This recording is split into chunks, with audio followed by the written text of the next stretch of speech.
Okay, Travis, you think that period where you were out, you were discovered, you came back walking along a road near Heber, right near Heber, 5 nights after you were allegedly abducted.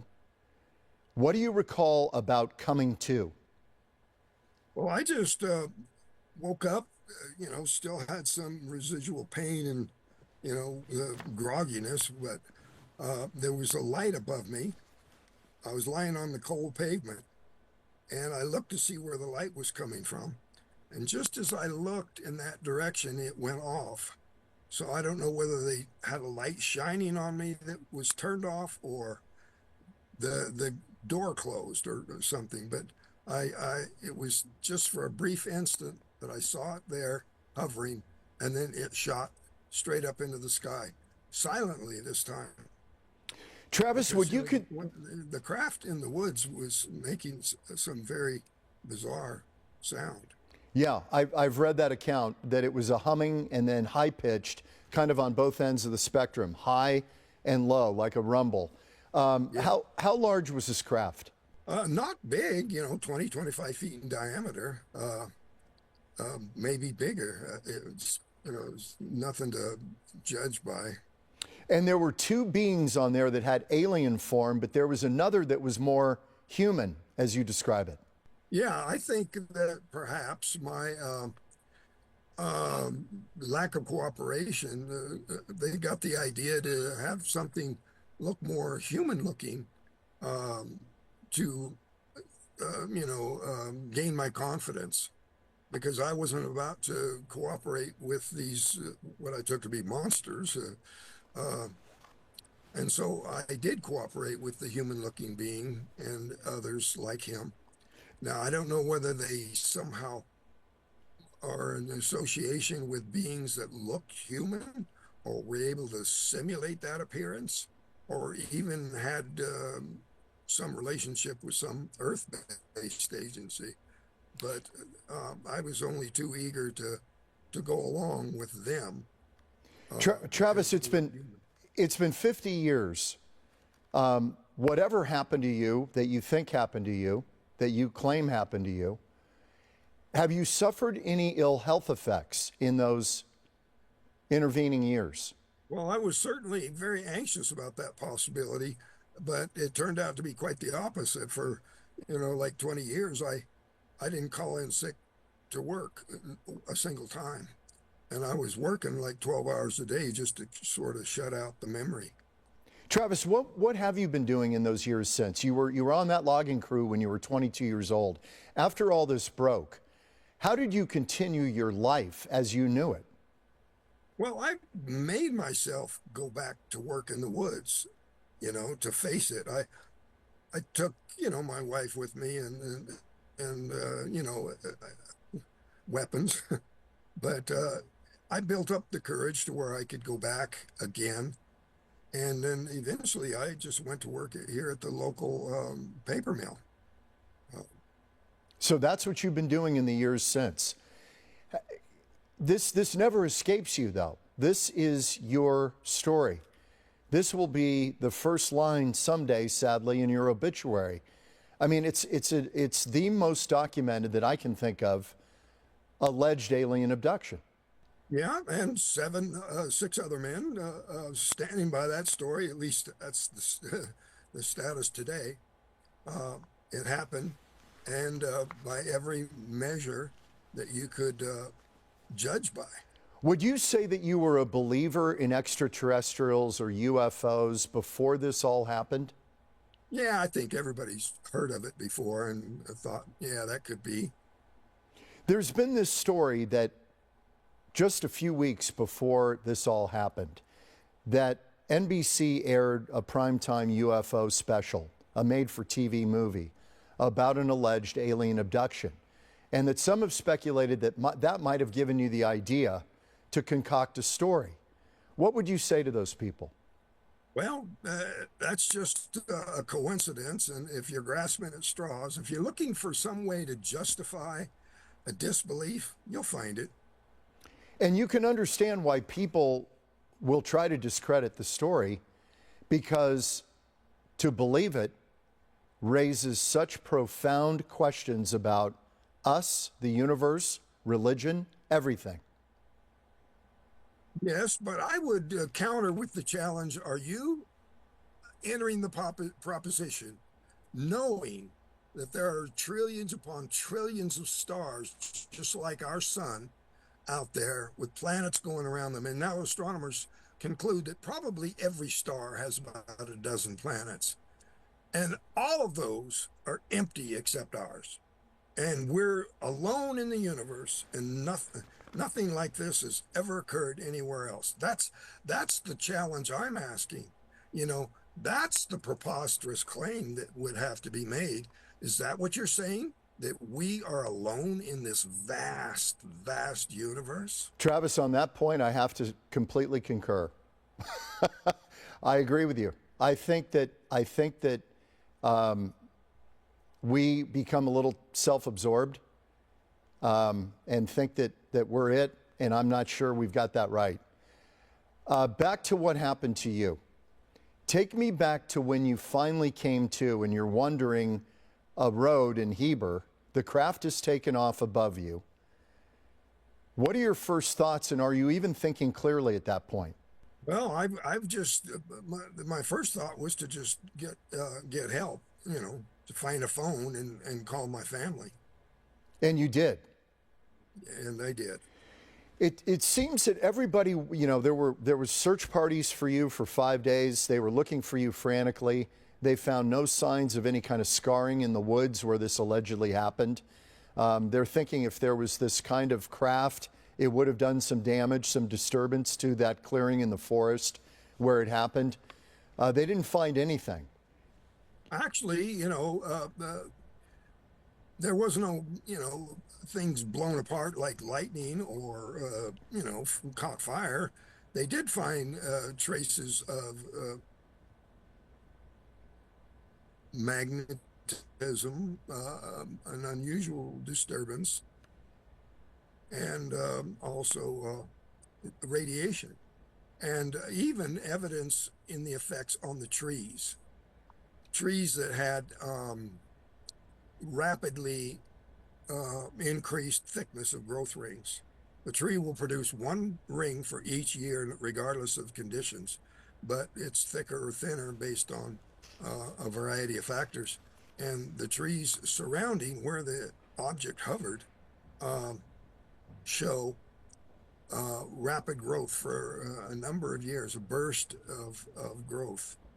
And later, another researcher discovered that after the Chernobyl nuclear accident, they found similar surge in thickening rings around the pine trees around that location.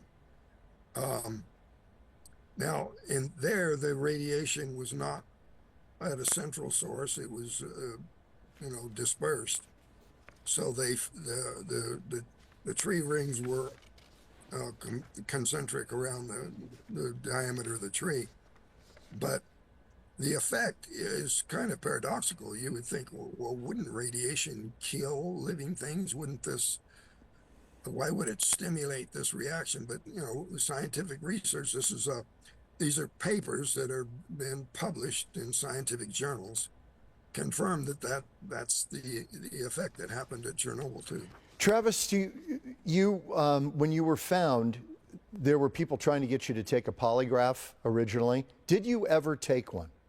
Well, you know, there were some amateurs, and I was so full of stress at every mention of it that, but I did take tests from the same state police polygraph examiner that tested the crew, and another examiner who did testing for the CIA and government agencies.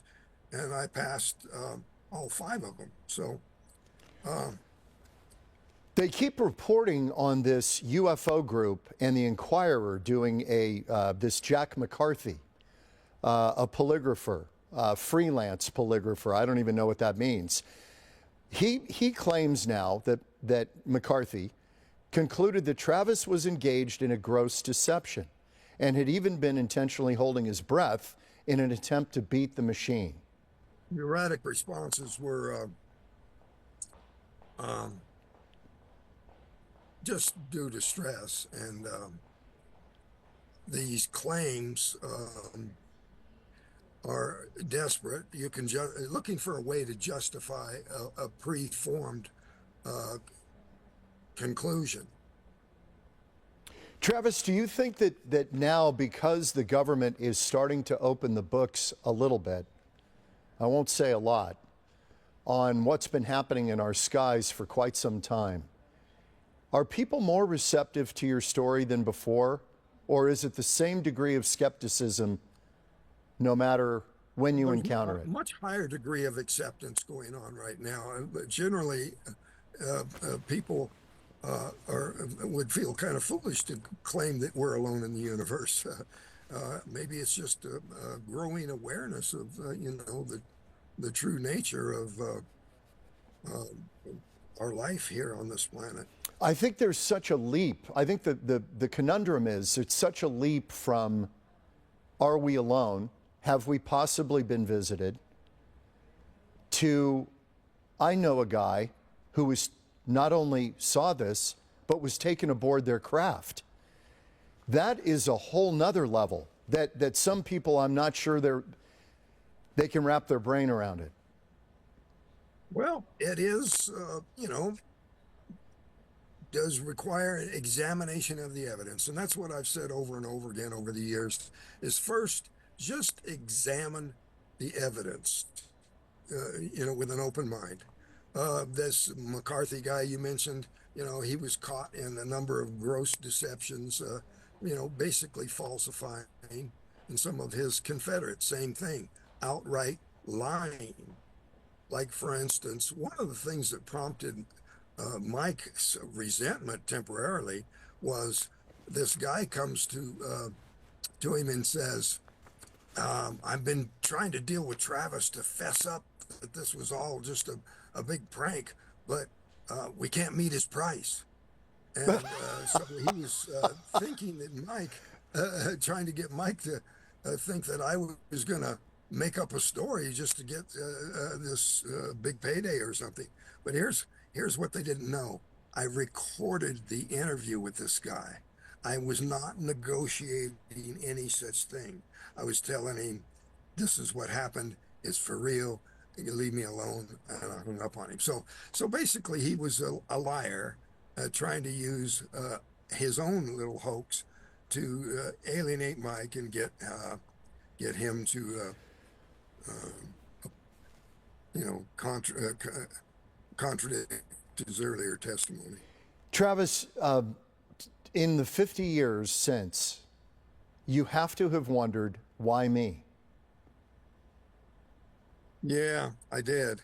And I totally resist the urge to think of it as being chosen or special in any way. I was just the one foolish enough to get out of the truck and approach these things. Part of what provoked this envy in the youngest guy in the crew is people would say, Steve, how come you didn't get out and go up to the craft? And he said, because I had a stronger mind. He says there was mind control, and I was able to resist it, and Travis was not. And I just humorously said, no, Steve, it was because they were trying to get us to get out of the truck, and I was the one, to stay in the truck, and I was the one that resisted the mind control. I didn't believe there was any mind control going on there, but it was kind of that jealousy thing working up, girls say, how come you didn't jump out and run over there, and then he has to say, well, I had a stronger mind. I resisted mind control. Did you ever think that there was a point where you thought, I'm going to change my name, I am going to move, I'm going to vanish, I want to get away from this? Yeah, I've definitely thought about that, and a lot more lately too. I'm on the verge of just ceasing to speak about this. Maybe include some new evidence in a final publication and then just say, it's all right there. And if you want anything more than that, you're not getting it from me. I'm done. There it is. Take it or leave it. So we're now to article of faith, where you've got to either believe you or not believe you, and you don't really care. Yeah, that's kind of where what it comes down to. You know, when I realize there's nothing I can do, you know, here's the evidence. And, you know, like I said, the same kind of evidence that would convict someone of murder in an American court of law is you know, brushed aside by people because they choose not to believe it. Well, that's their problem. Travis, are you a religious man? Yeah, I think I am. My younger brother went on a mission for our church, and my oldest sister was a Relief Society teacher. You know, our families. Were you raised in the Church of Jesus Christ of Latter-day Saints? Yeah, we have been. So would you swear to Almighty God that this is the truth, what happened to you? I swear through everything I know that's true. I don't believe in swearing to God. I mean, that's something a little bit. But yeah, I swear that this happened just as I've reported it. When somebody comes up to you and asks you, Travis, what did you learn from this? What would you tell them? I think I've learned a huge amount about what it takes for people. What do they believe? What do they base their beliefs on? You know, the whole thing of logic versus emotion, and people who don't want to believe something find a way to not believe it, and a person that's more objective and fact-based and sticks to the rules of logic, they'll come up with a different conclusion. Do you think you've been treated fairly in the press? I think I've been treated in a balanced way in many cases, like this interview and others. You know, I'm not afraid to answer questions about, you know, people making claims, and because if we went further, you know, like I've been able to say, many of the people attacking me turned out to be perpetrating falsehoods of their own in an effort to gain attention. So there's been times where there was one case where it was an ambush interview, you know. We're just here to talk about it. And it was all about attacking me. Travis, how much interest has the government spent on your story? Did the government, have they come to you to learn more about your story, or have they ignored it? I have spoken privately with people in aerospace that have come to visit me, but in a non-official capacity. I think the government is actually, I've gone from agreeing with the people that were accusing the government of being engaged in this vast cover-up to an understanding that if the government has recovered technology, it would be a grave mistake to open the books, as people keep requesting, you know, throw open the books, tell everybody what you got. Well, the reason being is that there are other powerful governments, our enemies on this planet, who have probably harvested similar technology here and there. We don't know the extent of what they've found, and they don't know the extent of what we found.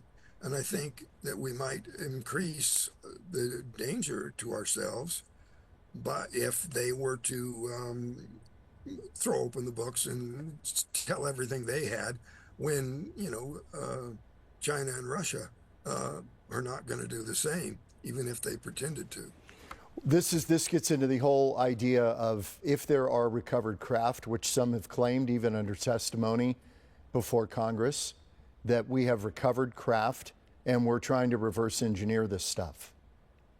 Yes, yes, and that's the the game of checkers that's going on there that um, people don't take into consideration when they think that our government should just throw open the books.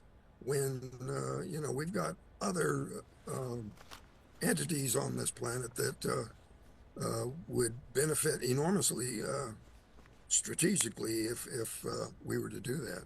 Travis, based on what happened to you, alleged 50 years ago, do you fear visitors from somewhere else? Or do you think they do not intend us harm? Fear of a recurrence at first. It took a lot of courage to return to the woods by myself.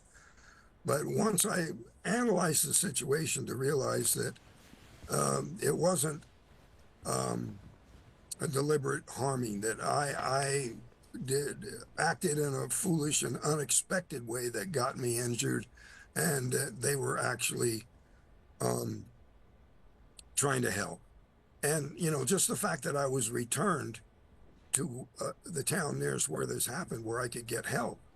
I mean, if they had wanted to just cover up their own interaction, cover up the whole thing, they could have dumped my body on some asteroid somewhere, and the crew would be forever under suspicion of having hidden the body more effectively. And end of story. That would just kind of hush the whole thing up. But that's not what happened. They went to the trouble to return me to where I could get help. So if you were faced with a quote unquote visitation again, you would not be frightened? You would not be scared of it? You would not fear it? I would definitely be extremely agitated. just my history in connection with the whole thing. Because, you got to understand, these are my theories that I've had 50 years to philosophize about and come to these conclusions. We don't know anything for absolute certain, but I gotta say that if they had intentions of disposing of humans and taking over the planet, they've been around for decades and decades. It would happen overnight, and we'd never know what hit us. This kind of technology is not something where they're just going to, make vague appearances on the edge of verifiability and then plan for some sinister plot later on. I don't think that's what's going on there. Finally, Travis, I want to give you the last word. Is there anything in your story that you've wanted to tell that either you haven't been asked or wanted to offer? And I give you that opportunity. The understanding that I came to, which was quite a difference, to me, it started out as invading monsters to more of a highly developed, highly intelligent species that are observing us, that the sightings that we're having are not accidents, not where they're slapping their forehead and saying, oh, dang, a human spotted me again. We'll have to be more careful next time. I think they're far too intelligent for that. When there are sightings, I think now that it's not an accident, it's intentional and measured in its degree of provability or deniability as a sort of a conditioning program to make us aware of the fact that we're not alone in the universe. Travis Walton. Travis, thank you so much for sharing your story with us. I appreciate it. Well, thanks. Thank you for a fair interview. That's our job. It's supposed to be a fair hearing. I'm not going to stand in judgment of you or your story. We just ask questions and let the chips fall where they may. Yeah, well, doubt is frustrating to me, but I've come to live with it. And what happened, happened, and take it or leave it, people. I appreciate your time, Travis. Thank you.